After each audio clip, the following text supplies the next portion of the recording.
Chabayta. I go to Chattahoochee Tech. I'm in course 1105 and today is June 14th. So for this week's project, I would like to talk about the indoor safety for a preschool classroom.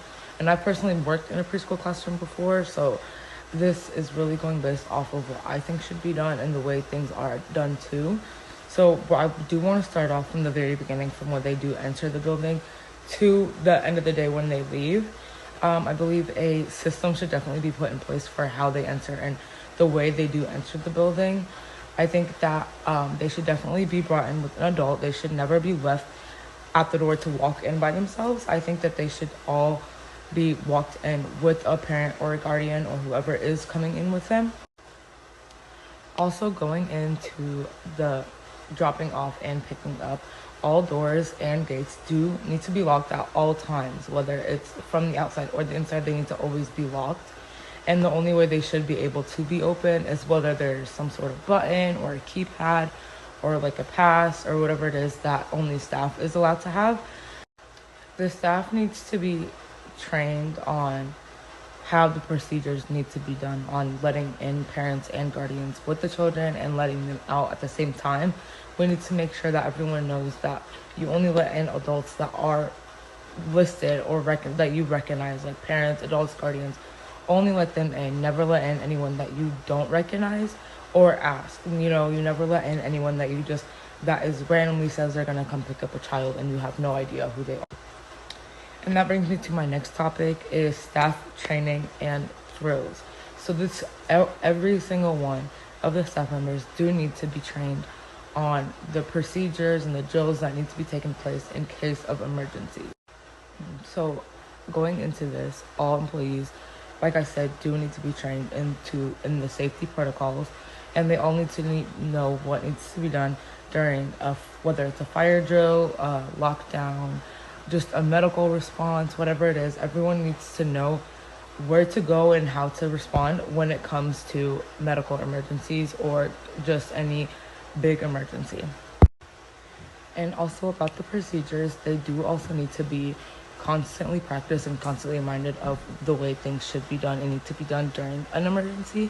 It should never just be a one and done type thing. For example, fire drills, they need to be taking place at least once a month to make sure everyone knows where to go and how to act during an emergency fire drill. This will just ensure everyone's safety and including staff and the children. So on to our next point, I do want to talk about the actual layout of the classroom and the design of the way it should be and the way it needs to be in order to ensure everyone's safety. Chapter 7 discusses the design and the layout of the way it should be set up in the classroom for the teacher to be able to see and also to be able to protect all the children that are inside the classroom. The first thing is to obviously make sure, no matter how you set up your classroom, you want to make sure you can always see every single child that is in the room. If you are not able to see some children at some points or some way inside the classroom, things do need to be moved around and fixed in order to not have that happen. You do need to constantly be watching the children, obviously, so that needs to definitely be put in place in every single classroom. So for a preschool classroom, they definitely are a little older and they are more curious, so they're definitely going to be touching and trying to get a hold of more things. So in that case, you do need to keep all sharp objects like scissors, pencils, anything sharp that could be harmful to the children do need to be put away to where they just can't get easy access to it. And also going into that, you do also need to make sure that the gates of the classroom or the doors are locked so that they're not just going in and out, they aren't able to, and that the windows are very difficult for them to open so they also aren't able to access that.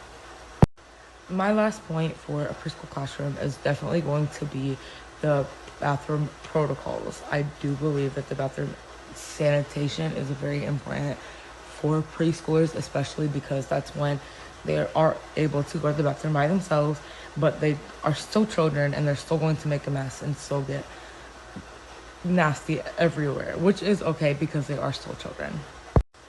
Chapter 7 talks about using the bathroom and also making sure that it's still safe and protects every child for their own privacy and everything else. So we do need to make sure when we do take them to the bathroom or when they are using the bathroom, the boys and girls definitely do need to be separated, but you might still need to monitor them, not necessarily be inside the bathroom with them, but just, wait outside the door. Just make sure that they are okay, make sure that they don't need anything from you.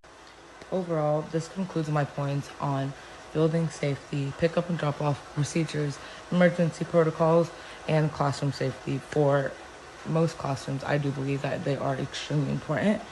And this concludes my project on indoor safety for preschool classroom.